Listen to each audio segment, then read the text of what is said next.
The cameras flashed. The crowd froze.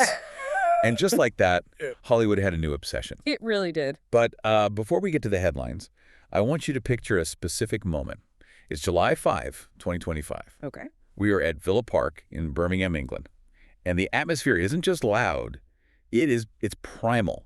You have 42,000 people packed into this stadium. The heat is rising off the pitch, and the noise is absolutely deafening. I mean, it's a homecoming in the truest sense of the word. It's the ultimate homecoming.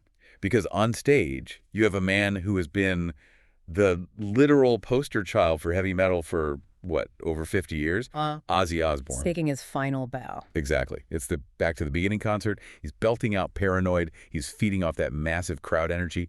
And for a moment, the Prince of Darkness looks absolutely invincible. It's the ending every rock legend dreams of, right? A full circle moment right there in the city where Black Sabbath started. It's perfect narrative symmetry. It is perfect. But here's the thing about polished perfect moments. They usually hide a much messier, much darker reality. So I want to cut that scene at the stadium. I want to rewind the tape just 2 weeks, 17 days before that stadium erupted. Yeah, let's set the scene for that. Replace the stage lights with fluorescent hospital bulbs. Replace the screaming fans with a silence so heavy it feels like a physical weight on your chest. We aren't at a stadium. We're in a sterile hospital room. Right. There are security guards stationed at the door, and inside there's a family that is absolutely terrified that the world is about to find out the truth. It's a really jarring contrast, and it completely sets the stage for what we are unpacking today. Because on July 22, 2025. Just over 2 weeks after that triumph at Villa Park. Exactly. The silence took over permanently. Ozzy Osbourne passed away.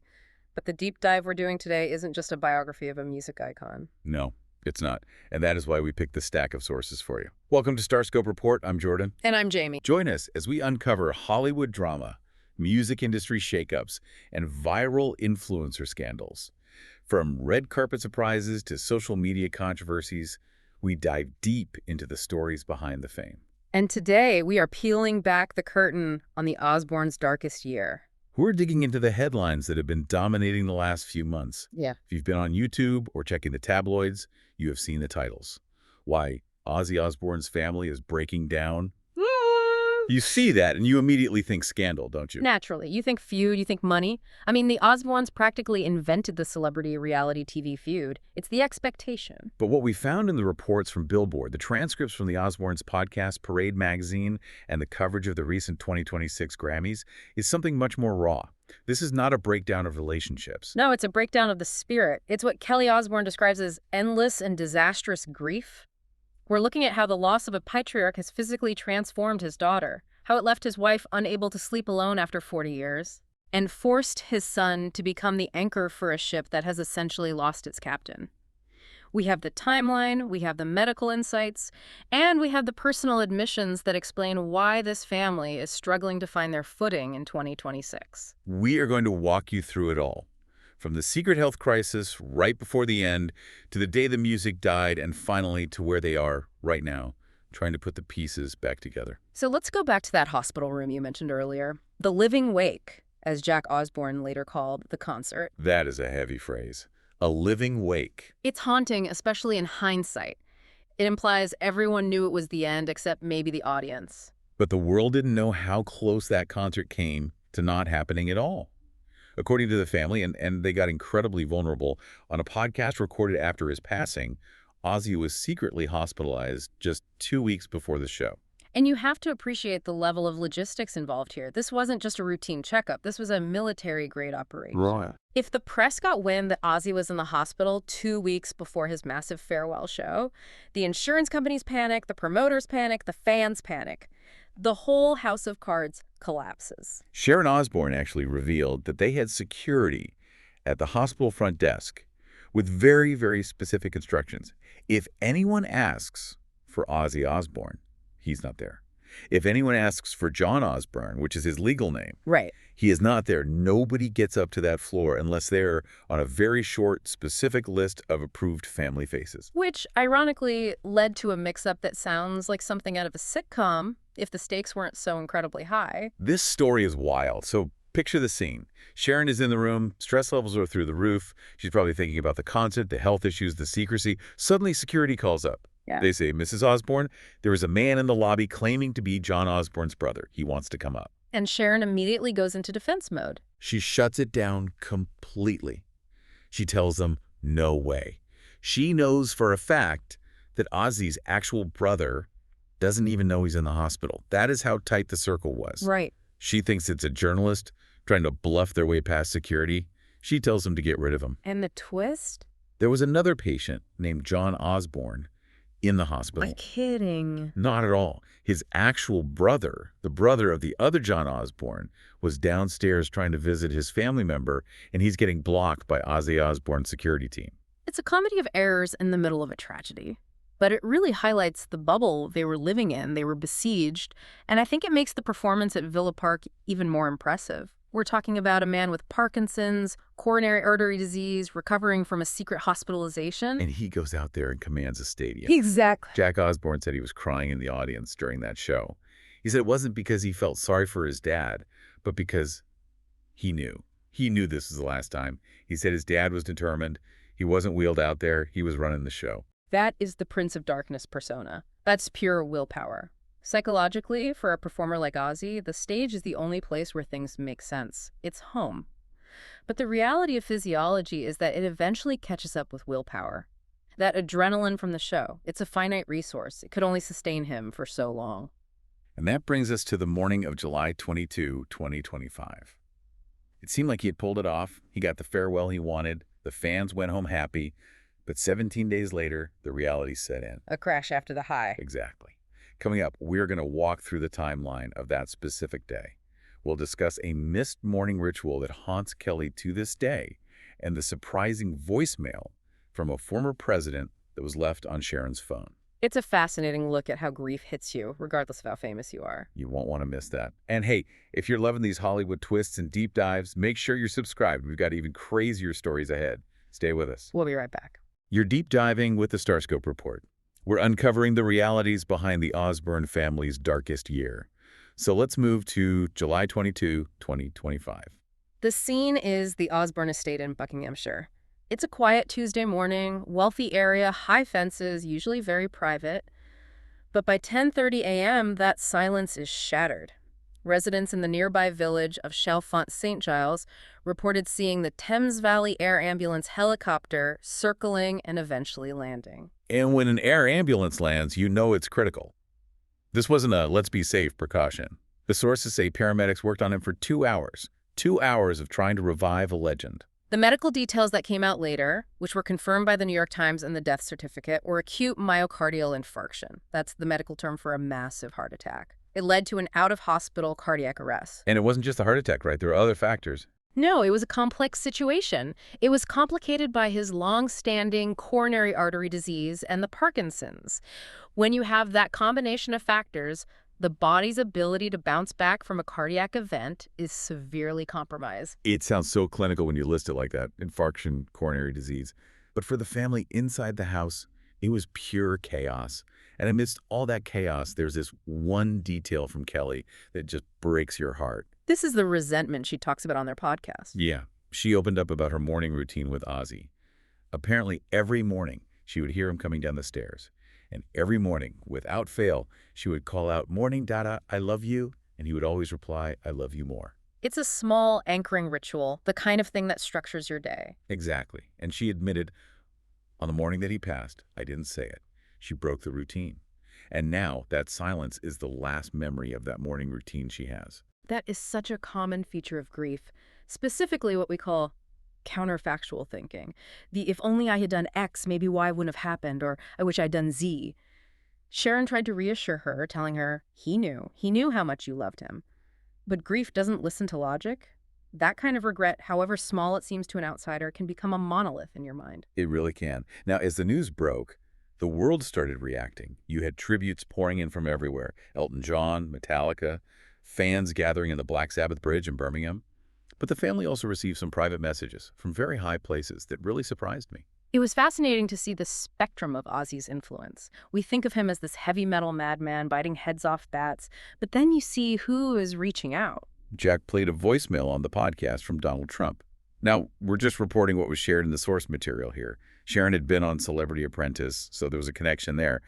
But hearing the former president's voice saying Ozzy was amazing and that he was unique in every way, it really cements how much of a pop culture fixture Ozzy was. He wasn't just a musician, he was a celebrity in the broadest sense. He transcended the genre. And then, from across the pond, or rather right there in the UK, a hand-delivered letter from King Charles, which Sharon was deeply touched by. She mentioned that the king had also reached out years ago when Ozzy had his quad bike accident.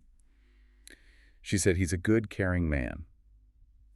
It is strange to think of the Prince of Darkness and the King of England having this correspondence, but it shows the respect Ozzy commanded. It does. It validates his status as a British institution. But here is where the story shifts. While the world was mourning the icon, the Prince of Darkness, the family was left with the silence in the house. The funeral was a massive global event, tens of thousands lining the streets of Birmingham. But as the saying goes, when the cameras turn off, the real unraveling begins. And unraveling is definitely the right word, because what happened next wasn't just sadness, it was physical. Right. We're talking about accusations of drug use because of extreme weight loss. We're talking about a grown woman needing to sleep in her mother's bed for months. It's the side of grief we rarely see on Instagram. We see the memorial posts, the blast square. We don't see the somatic collapse that happens to the people left behind. Coming up, we're going to dive into the controversies of late 2025 and 2026. We will discuss the Ozempic hands accusations leveled at Kelly, which made me so angry on her behalf, and why Jack Osbourne says his mom is okay, but not okay. Plus, we will look at the recent Grammy tribute that had the whole family in tears. Stay tuned and hit that subscribe button so you don't miss what's coming next. We'll be right back. Welcome back to the StarScope Report. We've covered the death and the immediate aftermath. Now, let's fast forward to late 2025 and early 2026. This is where the title, Why the Family is Breaking Down, really starts to make sense. And again, we have to clarify for you listening. Breaking down here refers to the physical and mental toll of what Kelly calls endless grief. This isn't a tabloid fight. This is survival. Let's start with Kelly. Just a month or so ago, around December 2025 and January 2026, photos of her started circulating. Specifically, photos from the Clive Davis pre-Grammy Gala. And the internet, being the internet, was not kind. No, it was brutal. People were zooming in on her hands. They were calling them Ozempic hands, implying that she was abusing weight loss drugs because her hands looked disproportionately large compared to her very slender waist. The comments were vicious. Things like, what the hell is going on with her hands? And she looks ill. Now, Kelly has been open about her weight struggles and her gastric bypass in the past, but she shut this down immediately. She said, I did not take Ozempic. My dad just died. That is a stark reminder of context. Yeah. Sharon stepped in to defend her too, famously going on Piers Morgan Uncensored. She put it very bluntly. She said, she's lost her daddy. She can't eat right now. That's such a visceral reaction to grief. We often think of emotional eating, ice cream on the couch. But the opposite, the complete loss of appetite, the body just shutting down its desire for sustenance, is just as common, isn't it? Absolutely. It's a somatic response. The body enters a state of fight, flight, or freeze. It is focusing entirely on survival, on processing the emotional pain. The parasympathetic nervous system, which controls digestion and hunger, is suppressed by the sympathetic nervous system. Kelly admitted, I am ill right now. My life is completely flipped upside down. She wasn't hiding it. She was explaining that her body was reacting to trauma. And then you have Sharon. She and Ozzy were married for over 40 years. They were codependent in a way that they were very open about. They did everything together. That kind of separation creates a void that is almost impossible to describe. Sharon admitted she hates going to bed at night now. That silence we talked about earlier. It is loudest in the bedroom they shared. There's this detail that Kelly shared, which I found so touching but also so indicative of how much they were hurting. She said she slept in Sharon's bed for 2 months after Ozzy passed. She didn't want her mom to be alone. In psychological terms, that can be seen as regression in the service of the ego. But in human terms, it is just pure survival. The family unit collapsed into itself to survive. You have a 41-year-old woman sleeping in her mother's bed because the alternative, the loneliness, is too terrifying to face. It shows that despite the fame and the money, the basic human need for comfort and proximity doesn't change. Jack gave an update recently, and I think he nailed the complexity of it. He said of Sharon, she's okay, but she's not okay. Which is the most honest answer you can give. She's functioning, she is appearing in public, she's doing the interviews, but the internal structure of her world is gone. The axis she spun around for 4 decades has vanished. And that brings us to the recent Grammys. February 1st, 2026, just a few weeks ago, the tribute performance. A massive moment. You had Post Malone, Slash, Duff McKagan from Guns N' Roses, Chad Smith from the Chili Peppers, all of them performing War Pigs. And there's Kelly on the red carpet. Usually, celebrities do the whole "I'm fine, thank you" dance. Yeah. They smile, they pose. But Kelly looked right into the camera and said, "People usually say I'm great. I'm not doing so great." That vulnerability is the Osbourne brand, isn't it? They have never been good at faking it. From the reality show in the early 2000s to now, they wear their hearts on their sleeves. It is true. They sat in the audience, Sharon, Kelly, Jack, sobbing while War Pigs played. It was a public display of a very private pain. But amidst all this breaking down, they are finding ways to build new rituals. Right. It's not just about the sadness. Kelly talks about lighting a candle daily. She wears a locket with Ozzy's picture under her dress. And her son, Sydney, Ozzy's grandson, kisses that locket every day. And the 11.11 phenomenon. Kelly says whenever she sees 11.11 on the clock, she takes it as a sign from him. These are what grief counselors call continuing bonds. The old model of grief was that you have to get over the person and move on. The newer understanding is that you find a way to carry them with you. You integrate the loss into your life. So we've unpacked the secret illness, the tragic timing, the missed morning greetings, and the physical toll this year has taken. It has been a heavy journey for them. It has. But I think the takeaway here is that this breakdown isn't a scandal. It's a testament to love.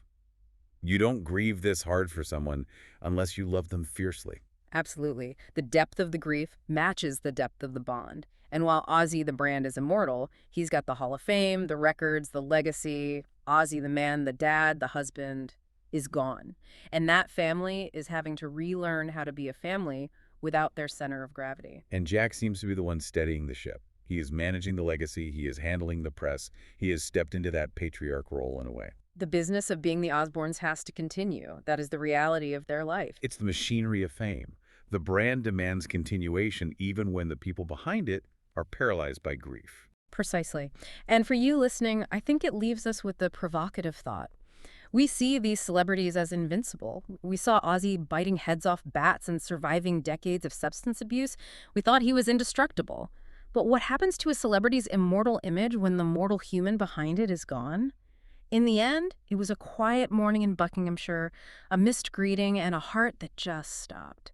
Grief is the ultimate equalizer, and it humanizes these larger-than-life figures in a way nothing else could. It really does. You've been listening to StarScope Report, where Jordan and Jamie uncover the stories shaping Hollywood, music, and pop culture. Thanks for tuning in, and don't forget to subscribe for more stories that keep the stars shining.